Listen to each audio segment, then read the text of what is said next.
شب قدر کہلاتی ہے، جو بہت ہی برکتوں اور خیر والی رات ہے۔ قرآن پاک میں اس کو 1000 مہینوں سے افضل بتلایا ہے۔ 1000 مہینے کے 83 برس 4 ماہ ہوتے ہیں۔ خوش نصیب ہے وہ شخص جس کو اس رات کی عبادت نصیب ہو جائے، اور جو شخص اس ایک رات کو عبادت میں گزارے اس کو گویا 83 برس 4 ماہ سے زیادہ خیر من فرمایا، یعنی اس سے بھی زیادہ بہتر۔ ہمارے استاد فرماتے تھے خیر اکثر عربی میں اخیر کے معنی میں بہت زیادہ، بہت زیادہ، یعنی 1000 مہینوں سے بھی برتر، بہت زیادہ بہتر ہے یہ رات، یعنی جو اس میں عبادت کرنے والا ہے۔ اس کا مطلب یہ ہرگز نہیں ہے کہ اس کے بعد آدمی فرائض کو چھوڑ دے۔ 1,00,000 بھی اگر اس کا اجر ہو جائے تو 1,00,000 1,00,00,000 بھی نفل ایک طرف ہے، ایک فرض چھوڑنا اس سے بڑا گناہ ہے۔ اس لیے اس کو سمجھنا چاہیے۔ بہت سے لوگ سمجھتے جب ہم نے اتنی عبادت کر لی تو اب اگر عید کے بعد نماز نہ پڑھی تو کیا ہوا؟ فرض چھوڑنے کا گناہ جو ہے وہ الگ ہے، اور وہ اتنا بڑا ہے کہ ساری انسانیت اگر نفل پڑھے، فی الفرض سب مسلمان ہو جائیں 8 ارب آدمی، ایک آدمی کے فرض کے برابر نہیں ہو سکتا۔ اس لیے فرض کا معاملہ الگ ہے اور نفل کا الگ ہے، اس کو سمجھنا چاہیے۔ یہ سب نوافل ہیں، نیکیاں ضرور ملتی ہیں، لیکن فرض چھوڑنے سے اللہ کی ناراضگی اور معاملہ خطرناک ہوتا ہے۔ اللہ تعالیٰ کا حقیقتاً بہت بڑا انعام ہے کہ قدردانوں کے لیے ایک بے نہایت نعمت مرحمت فرمائی۔ در منصور میں حضرت انس سے نبی علیہ السلام کا ارشاد نقل کیا ہے کہ شب قدر اللہ تعالیٰ نے میری امت کو مرحمت فرمائی، پہلی امتوں کو نہیں ملی۔ اس بارے میں مختلف روایات ہیں، اس انعام کا سبب کیا ہوا۔ بعض احادیث میں وارد ہے کہ نبی کریم صلی اللہ علیہ وسلم نے پہلی امتوں کی عمروں کو دیکھا بہت زیادہ ہوئیں، اور آپ کی امت کی عمریں بہت تھوڑی ہیں، اگر وہ نیک اعمال میں ان کی برابری کرنا بھی چاہیں تو ناممکن۔ اس سے اللہ کے لاڈلے نبی کو رنج ہوا اس سے رنج ہوا، اس لیے اس کے سے نہیں کہ وہ فاقہ کرتے ہیں، وہ غریب ہیں، اس سے رنج ہوا کہ وہ عبادات و طاعات میں اللہ کے قرب میں پہلے جیسوں کی کا مقابلہ نہیں کر پا رہے ہیں۔ اس سے آپ علیہ السلام کو رنج ہوا، اس کی تلافی میں یہ رات مرحمت ہوئی۔ اور اگر کسی خوش نصیب کو 10 راتیں بھی نصیب ہو جائیں اور ان کو صحیح عبادت میں گزار دے تو گویا 833 برس اور 4 ماہ سے بھی زیادہ اس کا زمانہ کامل عبادت میں گزرا۔ بعض روایات سے معلوم ہوتا ہے کہ نبی کریم صلی اللہ علیہ وسلم نے بنی اسرائیل کے ایک شخص کا ذکر فرمایا کہ 1000 مہینے تک وہ اللہ تعالیٰ کے راستے میں جہاد کرتا رہا۔ عمریں بھی زیادہ ہوتی تھی، 1000 مہینے تک صرف جہاد کرتا رہا۔ صحابہ کو اس پر رشک آیا، اللہ تعالیٰ نے اس کی تلافی کے لیے اس رات کا نزول فرمایا۔ ایک روایت میں ہے کہ نبی کریم صلی اللہ علیہ وسلم نے بنی اسرائیل کے 4 حضرات کا ذکر فرمایا، حضرت ایوب، حضرت زکریا، حضرت حزقیل اور حضرت یوشع علیہم السلام کہ 80 برس تک اللہ کی عبادت میں مشغول رہے۔ یہ بنی اسرائیل کے انبیاء ہیں، اور پلک جھپکنے کے برابر بھی نافرمانی نہیں کی۔ اس پر صحابہ اکرام کو حیرت ہوئی اور رشک ہوا۔ حضرت جبریل علیہ السلام حاضر خدمت ہوئے اور سورہ قدر سنائی۔ اس کے علاوہ اور بھی بہت سی روایات ہیں۔ اس قسم کے اختلاف کی وجہ یہ ہوتی ہے کہ ایک ہی زمانے میں جب مختلف واقعات کے بعد کوئی آیت نازل ہوتی ہے تو ہر واقعے کی طرف اس کی نسبت کی جاتی ہے۔ بہرحال سبب نزول کچھ بھی ہو، لیکن امت محمدیہ کے لیے اللہ تعالیٰ کا بہت ہی بڑا انعام ہے۔ یہ رات بھی اللہ تعالیٰ کا عطیہ ہے، اس میں عمل کی بھی اسی کو توفیق میسر ہوتی ہے جس کو اللہ تعالیٰ جذب فرماتے ہیں۔ اس قدر قابل رشک ہیں وہ مشائخ جو بتاتے ہیں کہ بلوغت کے بعد سے مجھ سے شب قدر کی عبادت کبھی فوت نہیں ہوئی۔ اور جیسا میں نے کل عرض کیا تھا، اگر ہم مغرب کے بعد نوافل پڑھ لیں، اوابین پڑھ لیں، اور اس کے بعد عشاء کے بعد تو تراویح پڑھتے ہی ہیں، اور آخر رات میں 8 رکعت پڑھ لیں تو انشاءاللہ شب قدر کہیں بچ کے جا نہیں سکتی، ہر آدمی اس کو پا سکتا ہے۔ مشائخ کا خاصہ تو یہ کہ وہ رات بھر عبادت کرتے ہیں، تلاوت کرتے ہیں، اللہ کی فرما برداری کرتے ہیں، بس یہ ان کا خاصہ ہے۔ لیکن ہم لوگ بھی حاصل کر سکتے ہیں، ایسی نہیں ہے کہ خاص لوگوں کے لیے۔ اگر یہ ہوتا کہ ایک لمحہ بھی سونا نہیں ہے، رات بھر جاگنا ہے تو آدمی پریشان ہوتا، لیکن یہ ایسی بات نہیں ہے۔ تو فرمایا کہ البتہ اس رات کی تعین میں علماء امت کے درمیان بہت کچھ اختلاف ہے، تقریباً 50 کے قریب اقوال ہیں، سب کا احاطہ دشوار ہے، البتہ مشہور اقوال کا ذکر ان قریب آنے والا ہے۔ کتب احادیث میں اس روایت کی فضیلت مختلف انواع اور متعدد متعدد روایات سے وارد ہوئی ہے، جن میں سے بعض کا ذکر آتا ہے، اور بعض چونکہ اس رات کی فضیلت خود قرآن پاک میں مذکور ہے اور مستقل ایک صورت اس بارے میں نازل ہوئی، اس لیے مناسب ہے کہ اول اس سورہ شریف کی تفسیر لکھ دی جائے، جو حکیم الامت تھانوی رحمہ اللہ تعالیٰ کی تفسیر سے اقتباس ہے۔ یعنی انا انزلناہ فی لیلۃ القدر، بے شک ہم نے قرآن پاک کو شب قدر میں اتارا، یعنی قرآن پاک لوح محفوظ سے آسمان دنیا پر اسی رات میں اترا ہے۔ یہی ایک بات اس رات کے لیے کافی تھی کہ قرآن پاک جیسی عظیم عظمت والی چیز اس مہینے میں اس رات میں نازل ہوئی، کہ جائے کہ اس میں اور بھی بہت سے برکات اور فضائل شامل ہو گئے۔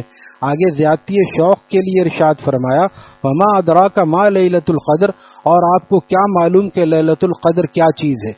تو یہ ایسے ہوتا ہے، یعنی آپ کو پتہ بھی ہے یہ چیز کیا ہے، آپ کو کچھ معلوم بھی ہے کہ شب قدر کیسی بڑی چیز ہے، یعنی اس رات کی بڑائی اور فضیلت آپ کو علم بھی ہے کہ کتنی خوبیاں اور کس قدر فضائل ہیں اس میں۔ اس کے بعد فضائل کا ذکر فرماتے ہیں، لیلۃ القدر خیر من الف شہر، خیر من الف شہر، الف کہتے ہیں ہزار کو، شہر کہتے ہیں عربی میں مہینے کو، تو خیر کہتے ہیں بہت زیادہ اچھا، یعنی لیلۃ القدر جو ہے لیل جو ہے لیلہ ہے، لیل سے لیل کا مطلب اندھیرا، تو لیلۃ القدر خیر من الف شہر، شب قدر 1000 مہینوں سے بہتر ہے، یعنی 1000 مہینے تک عبادت کرنے کا جس قدر ثواب ہے، اس سے زیادہ شب قدر میں عبادت کرنے کا ثواب ہے، اور اس زیادتی کا بھی علم نہیں کہ کتنی زیادہ ہے۔ تنزل الملائکہ، اس رات میں فرشتے اترتے ہیں۔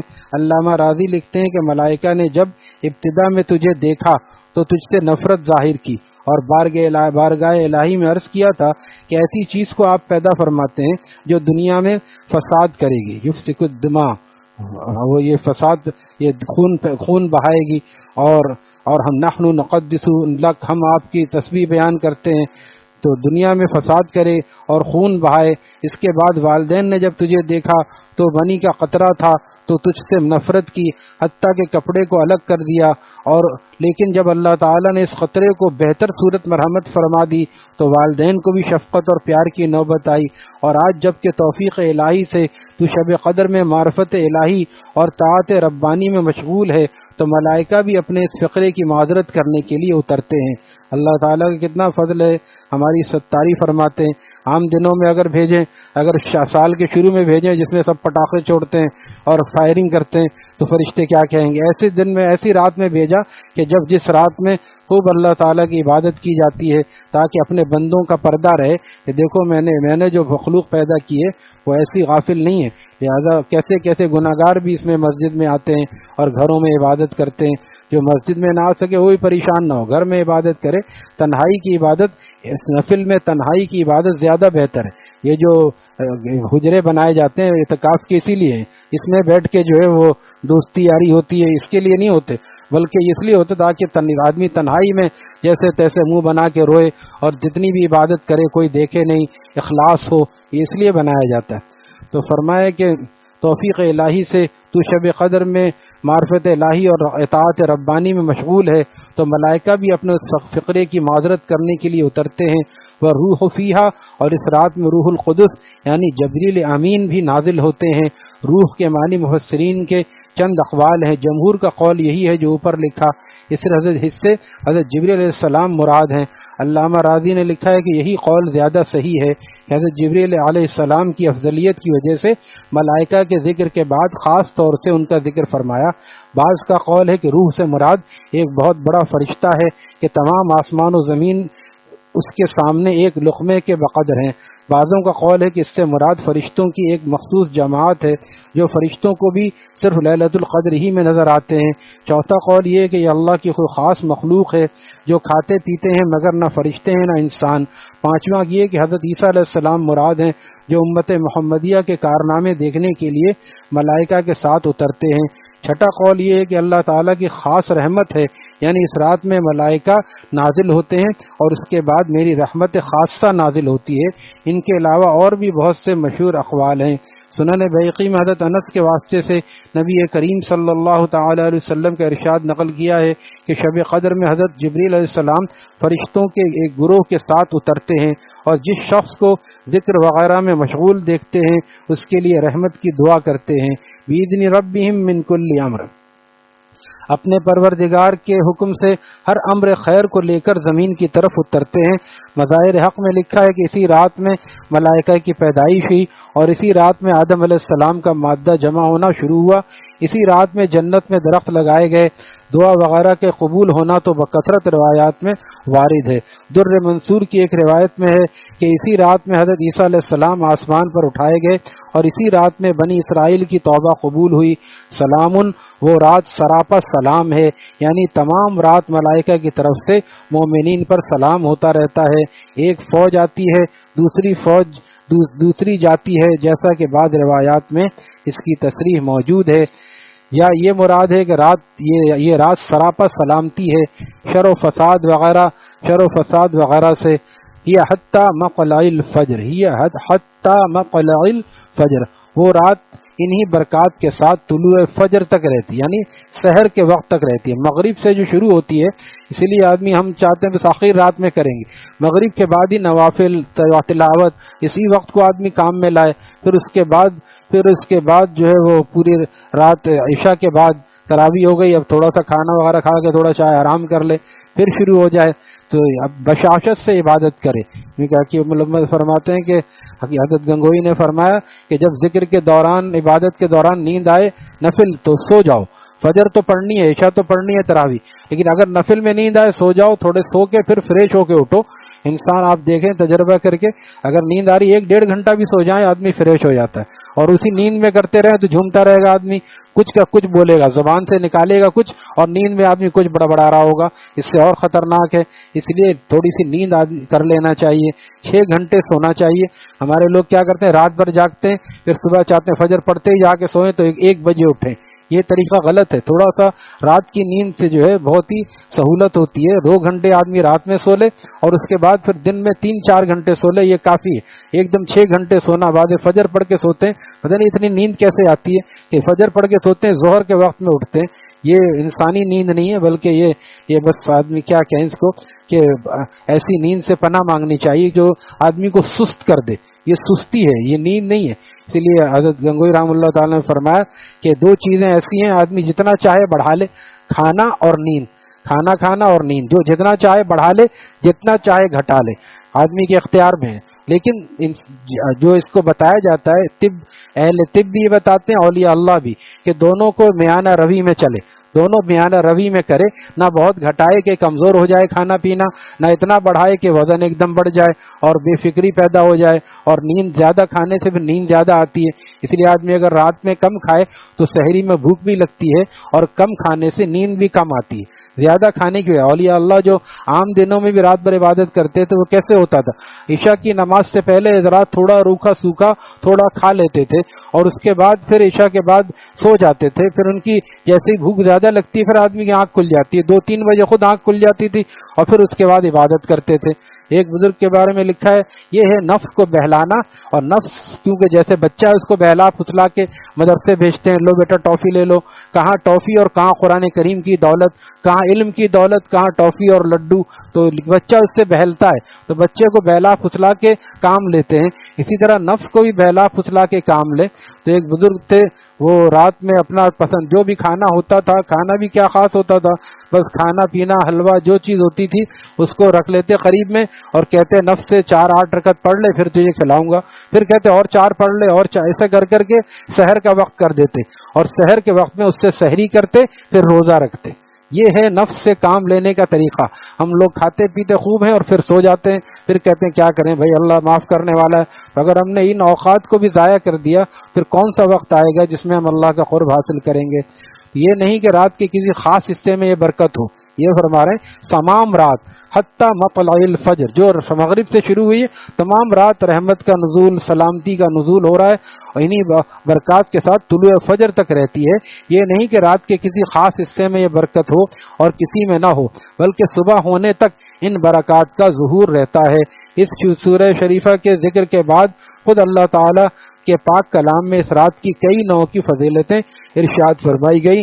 احادیث کے ذکر کی ضرورت نہیں رہتی، لیکن احادیث میں بھی ان کی فضیلت بکثرت وارد ہوئی ہے. نبی کریم صلی اللہ علیہ وسلم کا ارشاد ہے کہ جو شخص لیلۃ القدر میں ایمان کے ساتھ ثواب کی نیت سے، ایمان کے ساتھ ثواب کی نیت سے، دکھانے کے لیے نہیں اور کسی کام کے لیے نہیں، صرف ثواب کی نیت سے اللہ کا قرب حاصل کرنے کے لیے کھڑا ہو، اس کے صغائر گناہ، پچھلے صغائر گناہ معاف کر دیے جاتے ہیں. آئندہ کے لیے توبہ کرے، پچھلے ایسے معاف ہو جائیں گے. توبہ کرے، آئندہ گناہ سے بچنے کا ارادہ کرے. کھڑا ہونے کا مطلب یہ ہے کہ نماز پڑھے، اور اسی حکم میں یہ بھی ہے کہ کسی اور عبادت، تلاوت اور ذکر وغیرہ میں مشغول ہو. ایک ہی کام کرتے کرتے آدمی تھک جاتا ہے. نماز پڑھ لی، تھوڑی تلاوت کر لی، تھوڑا ذکر کر لیا، کوئی ایسی کتاب، دینی کتاب ہے اس کا مطالعہ کر لیا. ثواب کی امید رکھنے کا مطلب یہ ہے کہ ریا وغیرہ کسی بدنیتی سے کھڑا نہ ہو، بلکہ اخلاص کے ساتھ محض اللہ کے رضا اور ثواب کے حصول کی نیت سے کھڑا ہو. خطابی کہتے ہیں کہ اس کا مطلب یہ ہے کہ ثواب کا یقین کر کے بشاشت قلب سے کھڑا ہو کہ میرا اللہ مجھے دیکھ رہا ہے، میرے سجدوں سے مجھے اللہ کا قرب مل رہا ہے، میری نماز کو، میری تلاوت کو اللہ تعالیٰ سن رہے ہیں. جتنا یقین ہوتا ہے، جیسے کوئی کام ہوتا ہے تو سیٹ آ جائے، مینیجر آ جائے تو مزدور کام اچھی طرح کرتا ہے کہ یہ دیکھ رہا ہے. تو اگر ہمیں یہ یقین ہو جائے کہ اللہ تعالیٰ دیکھ رہے ہیں، سن رہے ہیں، اس سے اللہ تعالیٰ خوش ہو رہے ہیں، تو ہمارا کرنا اور زیادہ ہو جائے گا. حاجی صاحب رحم اللہ تعالیٰ فرماتے تھے جو جتنی محبت کے ساتھ تلاوت کرتا ہے اللہ تعالیٰ کی محبت اور بڑھتی ہے. کسی شاعر کا کلام اگر آدمی اچھی آواز میں پڑھتا ہے وہ اس سے خوش ہوتا ہے. جب اللہ تعالیٰ کا کلام اچھی آواز میں پڑھا جاتا ہے تو اللہ تعالیٰ اس سے بہت زیادہ خوش ہوتے ہیں. کہتے ہیں کہ اس کا مطلب یہ ہے کہ ثواب کا یقین کر کے بشاشت کے ساتھ کھڑا ہو، بوجھ سمجھ کر، بددلی کے ساتھ نہیں. یہ کیوں ہوتا ہے؟ وہی نیند کا غلبہ ہے، اب کا پڑھنا ہی پڑے گا. یہ اگر تھوڑی نیند کر لیں اور ادھر ادھر باتوں میں وقت ضائع نہ کریں تو یہ سب کچھ ہو سکتا ہے. جو لوگ ایسا کرتے ہیں ان کی اوقات میں برکت ہوتی ہے، اور جو ادھر ادھر بیٹھ کے وقت ضائع کرتے ہیں وقت بھی بیکار گزرتا ہے. اور جس کو کہتے ہیں کھایا پیا کچھ نہیں اور گلاس توڑ دیا، بجائے ثواب کمانے کے اور گناہ کمایا. کھلی ہوئی بات ہے، جس قدر ثواب کا یقین اور اعتقاد زیادہ ہوگا اتنی ہی عبادت میں مشقت کا برداشت کرنا سہل ہوگا. یہی وجہ ہے کہ جو شخص قرب الہی میں جس قدر ترقی کرتا جاتا ہے عبادت میں انہماک زیادہ ہوتا جاتا ہے. نیز یہ معلوم ہو جانا بھی ضروری ہے کہ حدیث بالا اس جیسی احادیث میں گناہوں سے مراد علماء کے نزدیک صغیرہ گناہ ہوتے ہیں. اس لیے بندے نے اس کی شرح کر دی.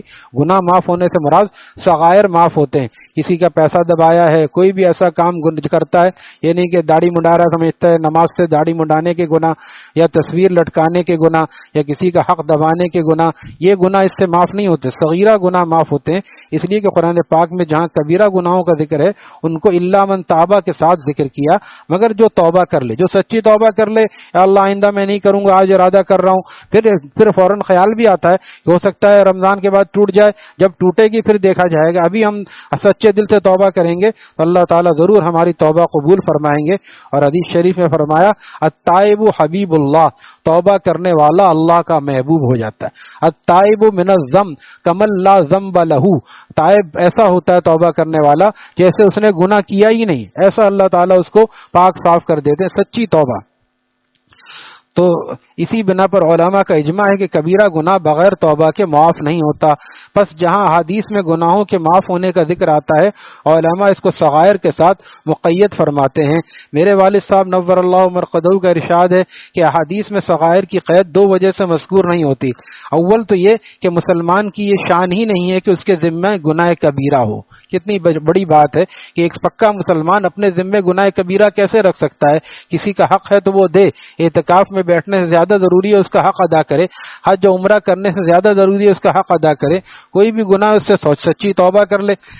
تو مسلمان کی شان ہی یہ نہیں ہے کہ اس کے ذمہ گناہ کبیرہ ہو، کیونکہ جب کبیرہ گناہ اس سے صادر ہوتا ہے تو مسلمان کی شان یہ ہے کہ اس کو اس وقت تک چین ہی نہیں آتا جب تک کہ اس گناہ سے توبہ نہ کر لے.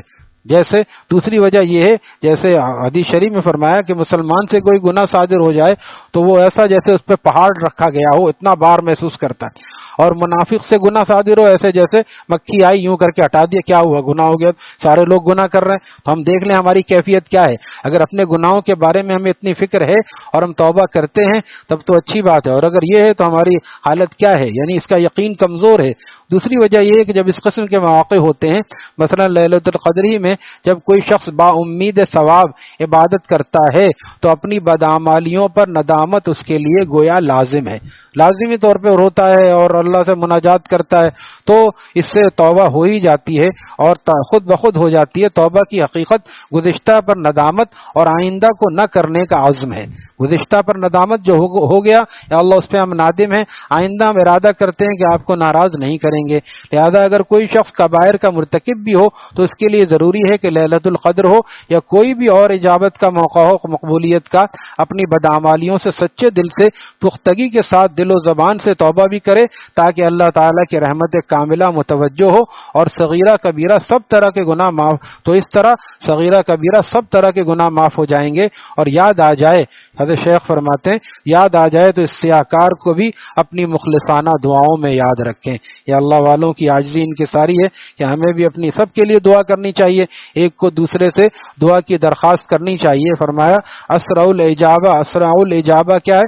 جو دعائیں سب سے زیادہ قبول ہوتی ہیں، ایک آدمی غائب الغائب، ہم جو دوسرے کے لیے دعا کرتے ہیں دوسرا ہمارے لیے کرتا ہے، یہ دعا بہت تیزی سے قبول ہوتی ہے، اس لیے دعا کی درخواست کرنا خود سنت ہے۔ حضرت عمر رضی اللہ تعالیٰ نبی علیہ السلام سے اجازت لی کہ میں عمرہ کرنے جا رہا ہوں، آپ کی اجازت ہے، آپ نے اجازت دی اور فرمایا عمرہ کرنے جا رہے ہو عمر، مجھے بھی اپنی دعا میں یاد رکھنا، مجھے بھی اشرکنا فی دعائک، اپنی دعا میں مجھے شریک رکھنا۔ نبی علیہ السلام اپنے صحابی سے فرما رہے ہیں، تو نبی سے بڑھ کے کون ہو سکتا ہے جو دعا کی درخواست نہ کرے، دعا کی فرمائش نہ کرے۔ نبی علیہ السلام اپنے صحابی سے کہہ رہے ہیں اشرکنا فی دعائک ولا تنسنا، اور دیکھو مجھے بھول نہ جانا، یاد رکھنا۔ دونوں انداز سے، مثبت منفی دونوں انداز سے فرمایا کہ اپنی دعاؤں میں یاد رکھنا اور دیکھو بھول نہ جانا۔ حالانکہ نبی کو کون بھول سکتا ہے، جیسے ایک صحیح مرید شیخ کو نہیں بھول سکتا، اسی طرح صحیح جو صحابی اتنا پکا صحابی ہو وہ، لیکن پھر بھی یہ کہنا پتہ چلا بڑوں کو بھی چھوٹوں کو کہنا چاہیے، تو چھوٹوں کو بھی بڑوں کو کہنا چاہیے اور خود دعا کرنی بھی چاہیے۔ مفتی تقی صاحب نے لکھا ہے اصلاحی خطبات میں کہ ہمارے حضرت ڈاکٹر الہی صاحب عارفی رحمہ اللہ تعالیٰ نے مجھ سے فرمایا کہ الحمدللہ میں نے پانچوں نمازوں میں مختلف دعاؤں کا معمول بنایا ہوا ہے۔ اب ایک میں اپنے بڑوں کے لیے کرتا ہوں جو چلے گئے دنیا سے اور جو بڑے ہیں، اور ایک میں برابر والوں کے لیے، ایک میں چھوٹے والوں کے لیے، ایک میں فلاں، ایک سب کے لیے دعا کرتے ہیں یہ حضرات۔ ہمارے ان حضرات کے اوقات میں برکت ہوتی ہے، اور ایسے تو ہے یعنی جس نے بھی کہا ہے جس دعا کے لیے آپ اس کی دعا جائز حاجات پوری فرما لیجئے، اتنا تو آدمی کر ہی سکتا ہے۔ اللہ تعالی ہمیں دعاؤں کا اہتمام نصیب فرمائے۔ الحمدللہ۔